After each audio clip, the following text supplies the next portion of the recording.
All right, I want to thank everybody for tuning in to another episode of Bend the Knee Sports. My name is Brandon, and I am joined today by Paul and by Ralph. We got the whole gang here, folks, and I am excited to finally get a chance to chat about some sports. Enough of the down and dreary, enough of the sad and the hopeless. Back to some half clappers and happiness because we got the NHL Playoffs. What's up, boys? How we doing tonight? Doing good. Awesome.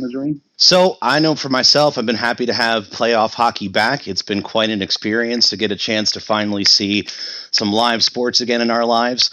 So I was wondering for you guys, just real quickly, what has it meant to you to have some sports back into your life? What do you think, Ralph? Well, from my perspective, there's only so many video game shows and things that are really based for my wife to be watching that I can deal with before I go a little crazy. So they were good to get me by, but 3-4 months of no sports really is it's obviously the longest I've ever gone without having something live to watch. So having it again is just, I can't get enough. I'm watching every game, everything I can watch, I'm watching. How about you, Paul? Well, it's better than baseball, and I can't believe how long we went with a break. It's good to have things starting to get normal again, with everything that's going on in the world. And yeah, I'm kind of in Ralph's seat at this point. I'm just happy to have something back that's watchable that my wife won't disagree with too much. You guys are probably two of the people in my life that watch sports as much as I do, if not more in some instances. And I don't know about for you guys, but for me, I don't think I knew how much happiness or just pure entertainment that it really brought me on a regular basis, because obviously sometimes it can just kind of fall to background noise in your life when you got the game on. But man, with it gone, it's like this vacuous hole of entertainment that I had to figure out how to fill. What do you guys think? From my perspective, just even as background noise. I mean, hell, you're just the roar of the crowd, or even the fake roar, if you will, of baseball, or the just the announcers in the background. It's like having an old friend back, somebody that's been gone for a while, and you hear the announcers like local sports announcers for us in Philadelphia. Just hearing them again coming through speakers, it's almost calming to a degree. So. What about you, Paul? I definitely have to agree with that. I think it's funny just how much you don't realize sports, at least people who actively watch it, how much sports is a part of your life until it goes away for a while. I'm not the biggest baseball fan, but sometimes I would still have it on in the background because I grew up as a Cubs fan, but just not having it there because the games weren't on, and then I couldn't watch highlights on like SportsCenter or any other network, and then nothing was on the news at all either about sports anymore. So I think it was very interesting just how big a void that it created just not having sports around. So it's just nice to have it back again. Yeah, because it's like not only did we lose sports, but we also lost the talking heads who pontificate about sports on never-ending hours, because it was like we had that for a little while after sports was gone. That was taken away, and then you still had the big what-ifs all day long. But then even they stopped for several months. And I think it was it kind of Skip and Shannon kind of doing their thing from each other's houses? It was like the first one I remember. And then they would come back for like an hour and then kind of talk about sports a little bit. And then they would go. And then it was like, man, it's like just crazy how much this has all changed. So I'm really happy for things to have swung drastically in the other direction. And now there's more games on in the course of a day that I could really keep up with. Really quick, before we get into our hockey chat, I wanted to talk about, since we were kind of joking around about like what sports we were happy were back a little bit more than others. With what's going on in baseball right now, it seems like they can't really get a win as far as everything that's going on with not really having a bubble and then suspending Joe Kelly for 8 games.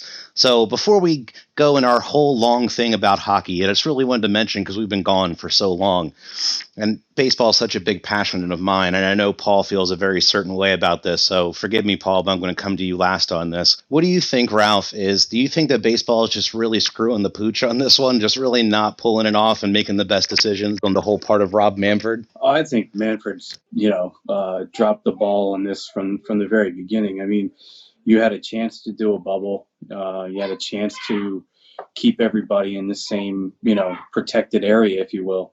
And obviously, we've seen a lot of results in the testing that's been proven, to say that he didn't do a good job of keeping and protecting the players away from this thing and that's going on in our world right now. And I don't expect him to stop guys from going to strip clubs and casinos, and if you're not going to have a bubble. Like, I think really the best move for them to make, obviously, at this point, was to make a bubble. The NBAs have had no new positive tests since that one specific one, and then hockey's had none. So it goes to show, like, when you put these guys in this protective environment, you're almost making it safer than the outside world.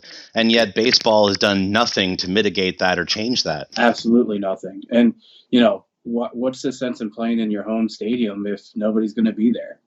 It makes absolutely no sense. What? Because the dimensions are different? Because the home, quote unquote, home field advantage? Well, you get guys like Aaron Judge and Giancarlo Stanton from the Yankees playing in Citizens Bank Park, and you don't have a home field advantage. It's a ball hitter's ballpark. There's no home field advantage without fans there.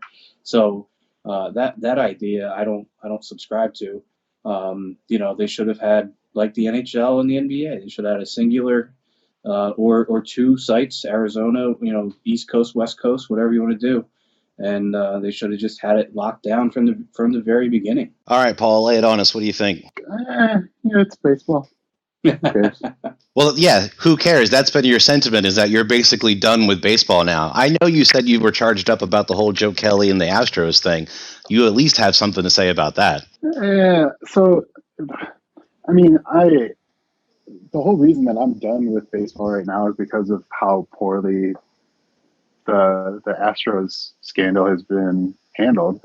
How can you have something where people are literally admitting, hey, yeah, we cheated to win a world championship, but because we have a decent union, you guys aren't going to do anything about it. And then you have teams, not just teams, you have the Dodgers, the team who had it stolen from them, not even really retaliating, just throwing near people. And you're going to tell me that you're going to suspend those guys? Go f*** yourselves. Are you kidding me? That is absolutely ridiculous. Until we find a commissioner that has a set of balls and decides to do something worth doing, I'm done with baseball. I'm sick of seeing the wrong people get punished. 8 games, 12 games, whatever they're going to end up doing for everybody. But you're going to tell me that you have a sport in which you have always allowed people to throw at batters and hit batters, and you haven't done anything to turn that down. You've got a sport where there are times where the games are more focused on the umpires than they are the players, and you're letting the umpires taunt and do whatever they want to the players. But as soon as the people who literally had a world championship stolen from them decide to get a little upset, you're going to punish all of them? Nah, nope, done with you. Do you think that people would have cared if it was just like 2 games instead of 8 games? It's still more than the Astros got. Well, yeah.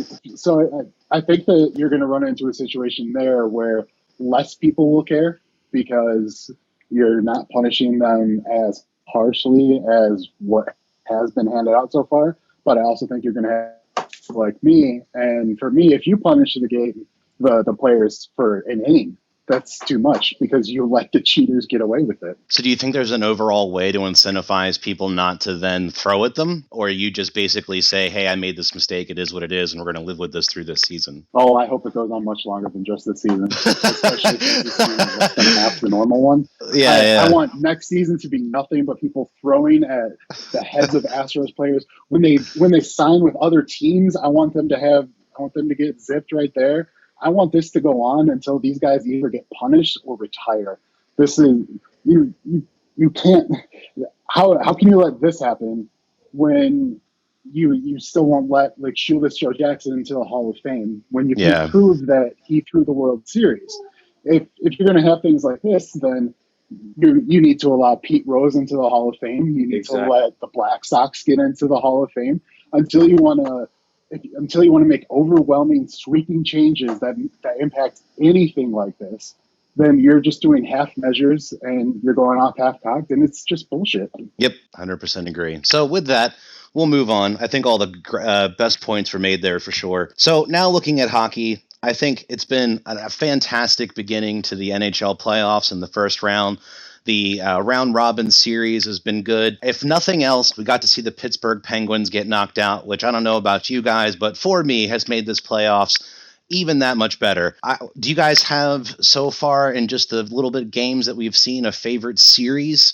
Other than, obviously for me, I'm going to be partial to the Flyers Montreal series, but I have to say that thus far the Hurricanes and the Bruins series has been quite chippy, and it's been a lot of fun to watch. How about for you guys? We'll start with Paul. I love playoff hockey. To me, there's nothing better in the world than playoff hockey.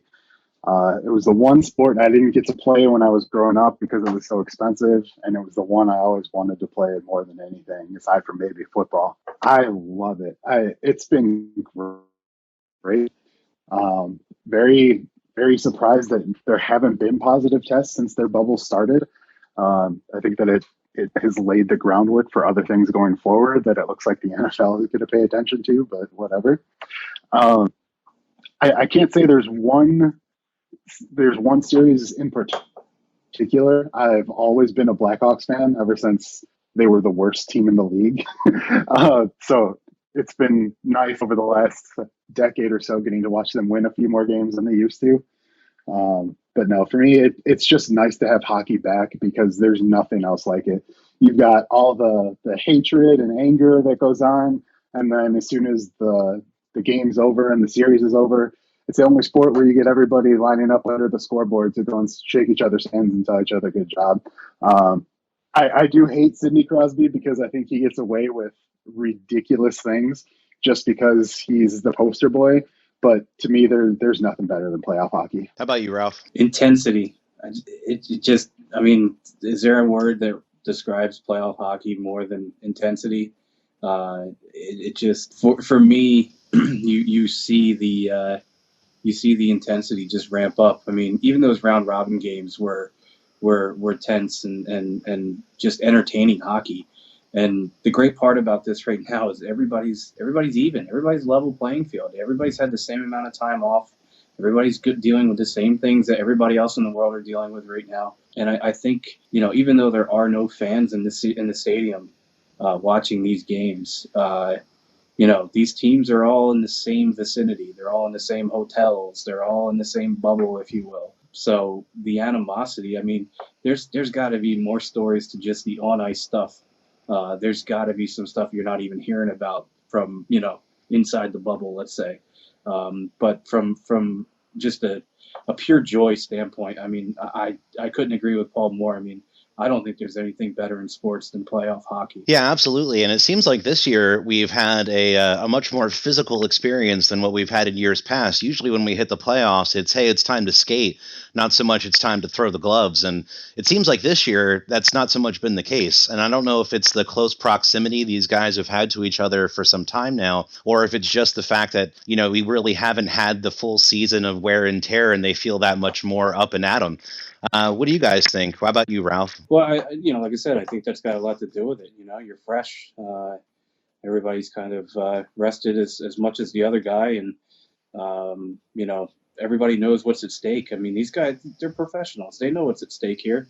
Just because they've only played, 2/3 of a season, basically, nobody's going to look at this Stanley Cup winner this year and say that they're any less meaningful than any other year. Because I think, in hockey especially, because you're a 7-game series. It's a series. It's just such a hard sport to win, and it's probably the most impressive championship in my mind to win. Yeah, baseball has long series or 5-game, 7-game series, whatever the case may be, but you're not skating around at 25, 30 miles an hour and crunching other people and blocking shots, and getting hit in the face with a, frozen puck. I mean, these guys are they're animals. I just love watching it. I can't tell you how happy I am that hockey's back.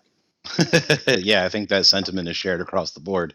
How about you, Paul? I definitely think players are a little more amped up just because everyone's fresh and everything, like Ralph was saying there. As a Blackhawks fan, I can't say that I love it because no one on my team has any testicles. They're all little guys that dance around. So when you beat them up, they get beat up and they don't win. And I would really like to see the Blackhawks win a couple more games. So all right, so perfect. My guys. Perfect segue. Don't mean to interrupt there, but hey, this is where I was going to go with this anyway. So obviously, with Paul being a Blackhawks fan and Ralph and I being Flyers fans, those are probably going to be the series that we delve into a little bit more than the other ones. But obviously, we'll go into the other ones that we find interesting as well. But let's start there. So the Chicago Blackhawks drew the Golden Knights for round one of the playoffs. You guys had a little bit of a strong showing in the first period in the first game, and then things kind of quickly went downhill, losing that game 4-1. Do you feel like that the Blackhawks, with this, we'll call it the new look Blackhawks, they're not really new look. You guys have a lot of the same pillars that you've always had on the team, but there's a lot of young faces, a lot of guys who, to your comment, maybe haven't gone through that puberty rung just as of yet, maybe haven't put on those few extra pounds to hit a little harder. Do you think that they're going to be able to live up to what the Golden Knights are bringing to the party? No, not at all. This is the Golden Hawks. The Golden Hawks. The Golden Knights, this is their series to lose. The game 2 just ended. They lost in double, or the Blackhawks lost in double overtime. The Blackhawks, I think they made a big mistake by letting Coach Quenneville get away, and I don't really want to talk about that because it's been very traumatic for me. You can't let Coach Q go away like that. He turned your entire program around, and then you just kick him to the curb because he has a couple of bad years. And you have to build a competitive squad when you have the 2 richest contracts in the NHL, with Patrick Kane and Jonathan Toews, both paid the same amount. It's hard to find stuff around them, and like they had Artemi Panarin a few years ago, and I was like, he's about to make the jump, and when he started the jump, to keep him. So now he's an MVP candidate for a completely different team. So it's all a matter of finding guys that are young and hungry, and that's just not something that they have right now. So I'm fully expecting this series to be over very quick. How about you, Ralph? Have you had a chance to catch any of the games? As far as Vegas and Chicago? Yeah. I just actually, I only caught probably the last 5 minutes of the game tonight actually, but Chicago's always tough. I mean, they were hanging around, obviously went to double overtime, could have gone either way. How dramatic a swing, though, when you go from having the chance to tie the series at 1-1 to being down 0-2. And I think that's another pretty awesome fact when it comes to hockey in the playoffs. I mean, one game, one goal can really turn the whole tide of the series. And I think it says a lot for the Golden Knights organization for your first 3 seasons that you're a part of the NHL, that you're in the playoffs and you've actually already competed for the highest prize of that entire league. Like this team has been able to capture magic from the very start. And so I think it's going to be really hard to break that momentum that these guys have built. Like that team has done nothing but just add to the great team that they had from the beginning. Like what they did in the expansion draft. Like I was waiting for that team to suck, and they didn't suck even for a little while. Like those guys immediately got their shit together and just started competing. And I've been majorly impressed by that team completely. And before they even drafted anybody, they were making moves. Yeah.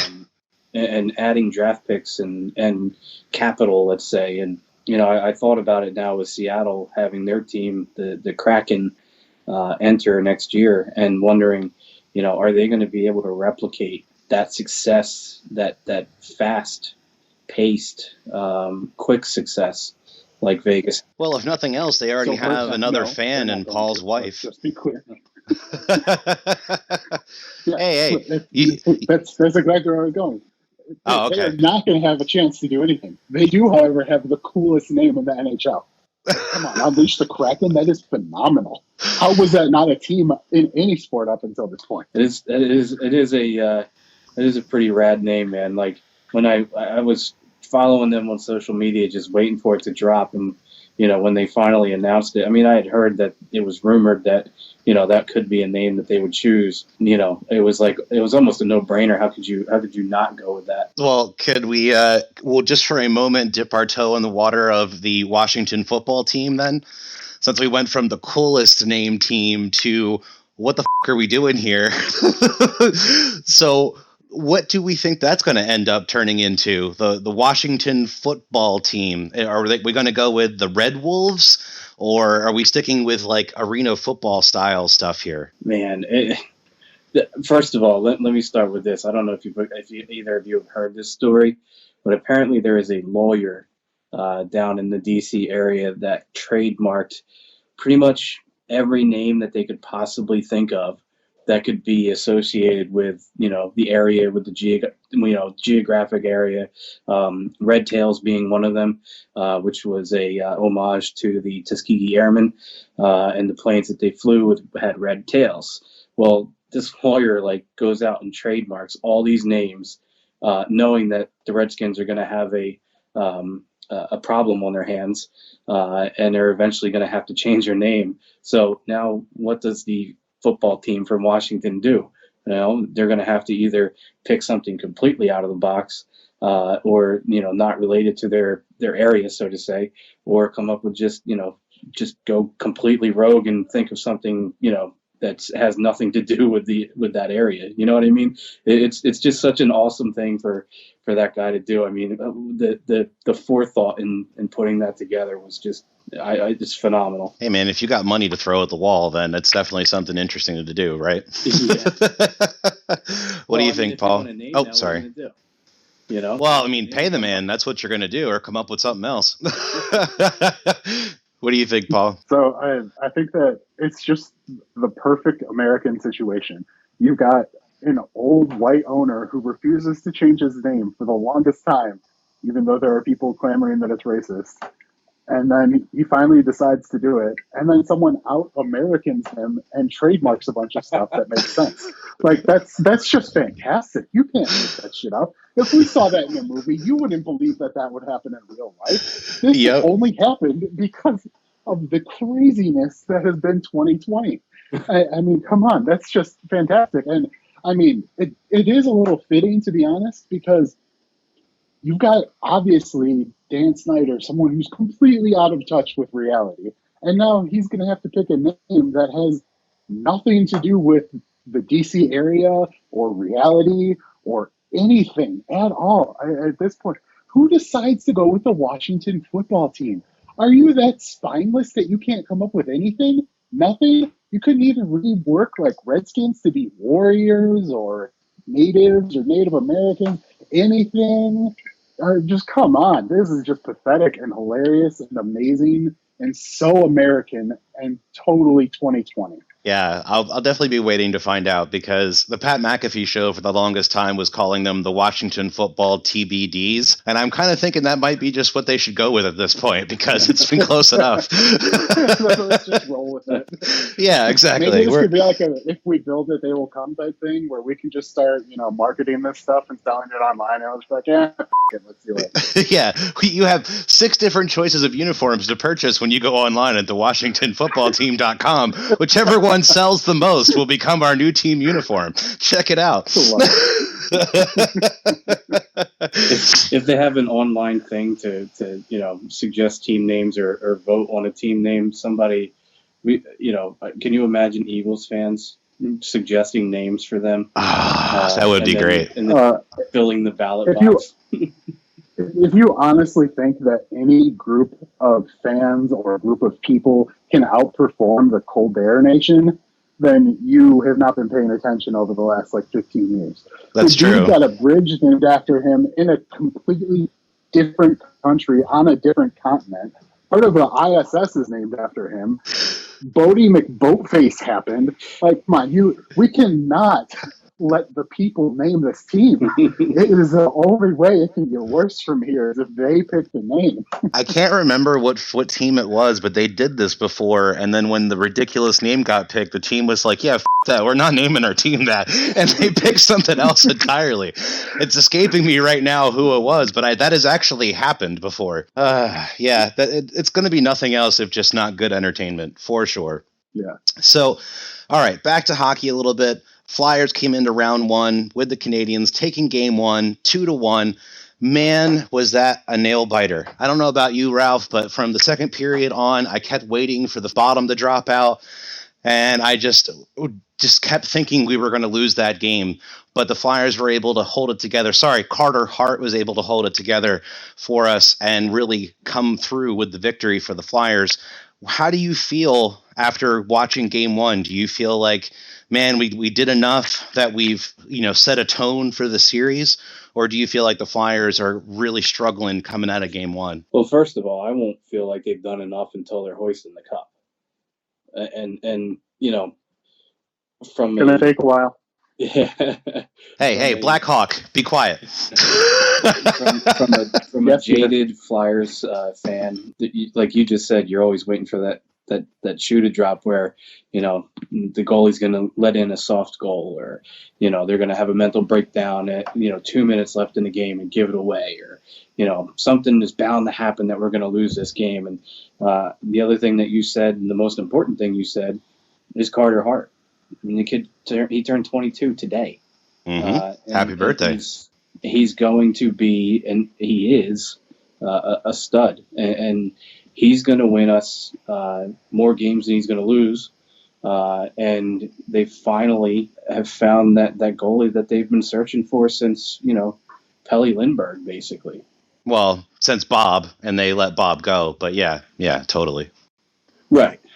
But somebody that they know they're locking up long term, and they know that this is their franchise guy. I mean, when Bob was with us, there was doubt that he was the guy.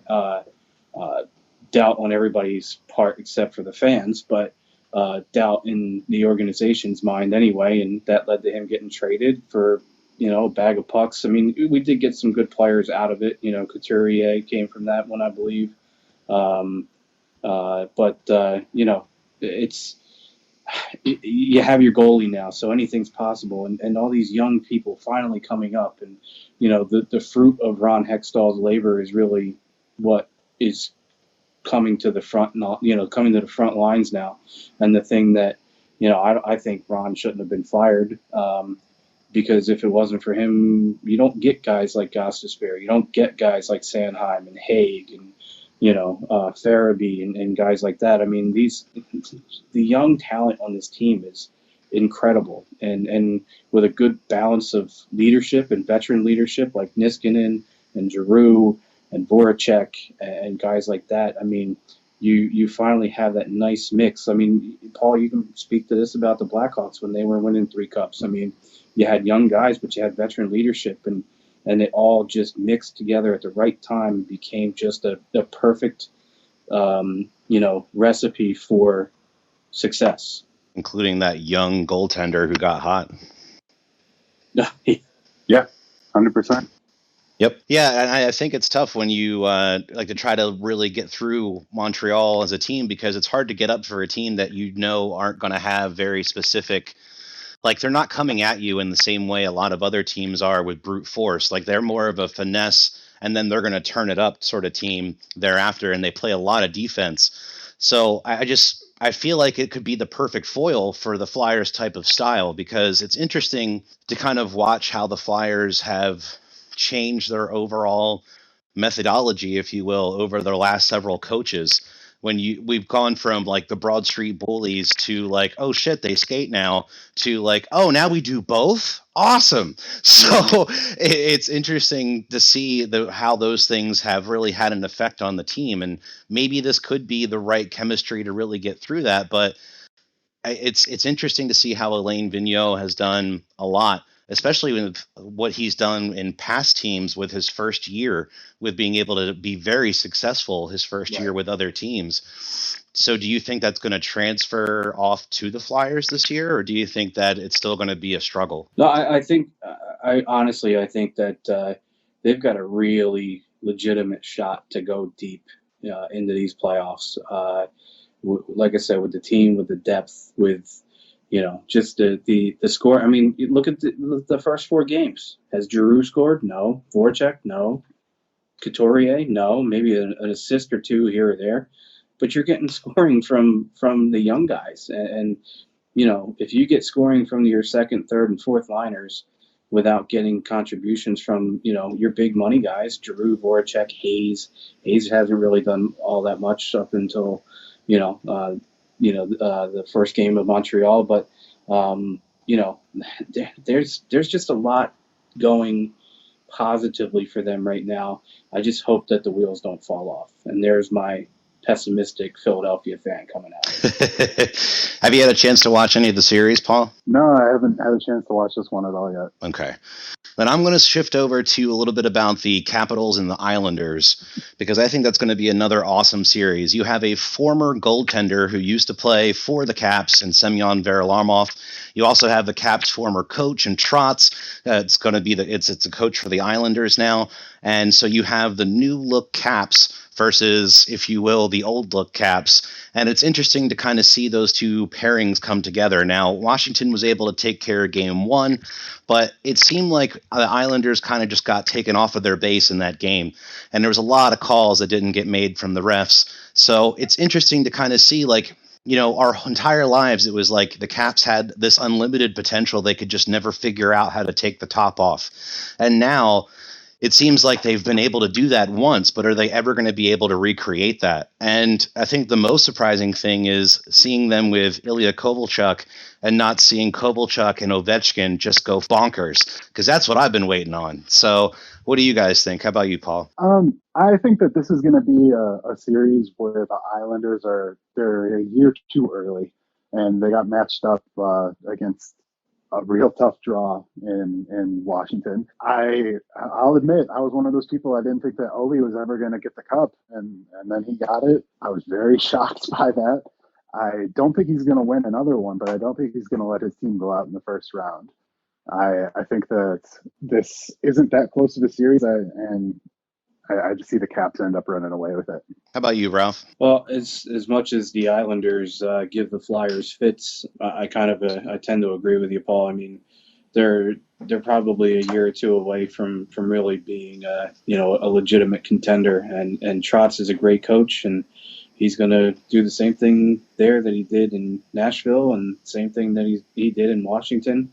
Obviously Nashville he didn't win a cup, but with Washington he did, and he's a proven coach, just like Quenneville. I mean, Quenneville's going to have Florida playing well, and that those teams are coming. So I just don't think it's going to be this year. So I think one of the other series that I really want to cover before we wrap things up here, because we did want to keep things short and sweet tonight, is the Hurricanes and the Bruins series.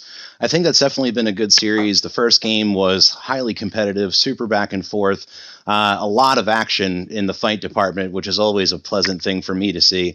And I think it's definitely going to be something to where the Hurricanes team has been playing very well. They're definitely young and chippy, whereas Boston, I think, has been yet to really play up to their potential since coming in on the round robin games. Like, they have played like crap for the most part since they've come back from the pause. So do you guys think that Boston's going to be able to find that magic again, like they normally can, to be able to turn it on at the right time? Or do you think the Hurricanes are going to be able to take advantage of the slow start that the Boston has had?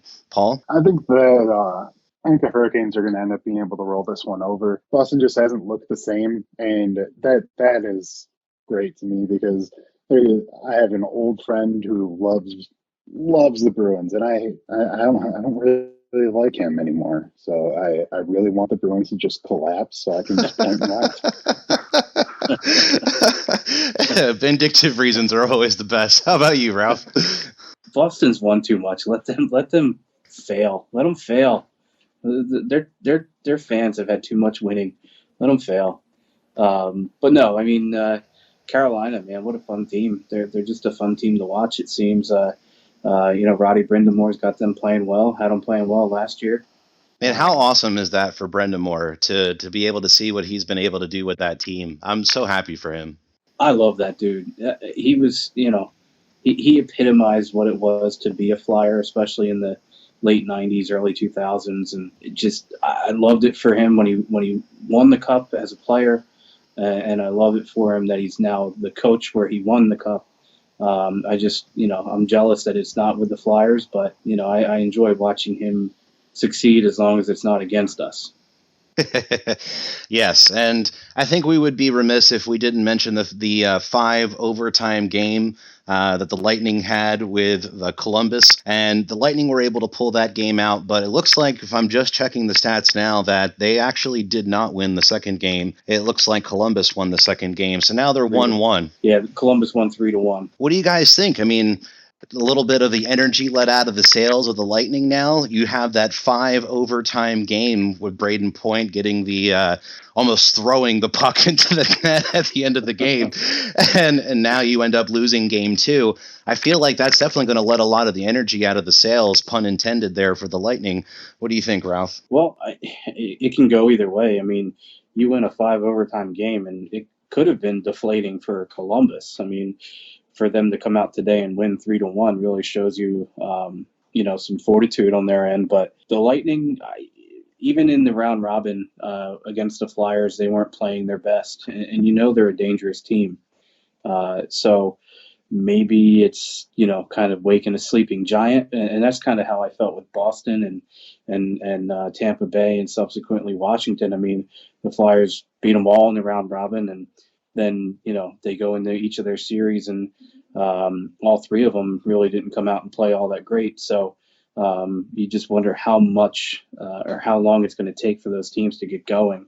And the Lightning are very strong. Obviously, they're one of the powerhouse teams here, and really should have been the number 1, number 2 seed if it was all done from a regular season perspective. So. The Lightning and the Jackets, I'm probably the most excited about that series because, Columbus beat them, did they sweep them last year? I know that the Lightning lost to them last year, so there's bad blood to begin with, so this series is really, there's backstory to it. So I like that. And Tortorella is always going to have his guys ready to play. What do you think, Paul? I think that long overtime games like that can be deceiving because when you get into the 5th overtime, you've got these players essentially playing 3 games in one. So the slightest mistake, the slightest uptick in anything, and you can win in an overtime game. That's the fun part about sudden death. I will say that I can't remember which year it was, but I want to say it was like 2015 when it wasn't the year that the Blackhawks won the title, but it was a series where like 5 of the 7 games went into overtime, and the last one the Blackhawks lost in the 3rd overtime. And I just, that series always sticks out to me because just a couple things go a different way, and the series is completely different. Or if you look, what was it when the Celtics won their championship with Garnett and Ray Allen? Was that 07 or 08? And obviously being from Chicago, I was a Bulls fan, so I was sitting there watching that game, and that whole series, the whole first round between Boston and the Bulls that year, I think all but one game was close, and I think 5 of them again went to overtime. You never know what's going to happen in overtime. That can be super exciting, and it's always nice to see, but it's really just a coin flip, and sometimes it's just luck of the draw.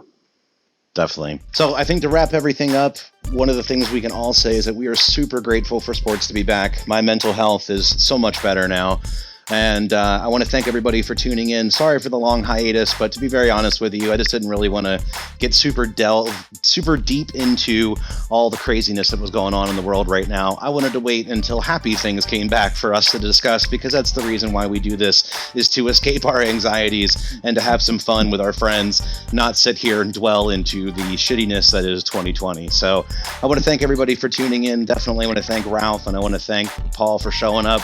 It's been absolutely absolutely awesome to be able to share some time with you guys, and I really do appreciate it. So we'll be doing this again as soon as we can. All of us are pretty crazy with our lives here right now, but we wanted to make sure that we came back and talked a little bit about what was going on in the hockey world right now. So maybe next week, guys, maybe another quick hitter just to talk a little bit about what's going on in the playoffs, and then we can kind of go from there, right? I'm good with that. Sounds good to me. All right, awesome. Well, thanks everybody for tuning in. I hope you have a wonderful rest of your night.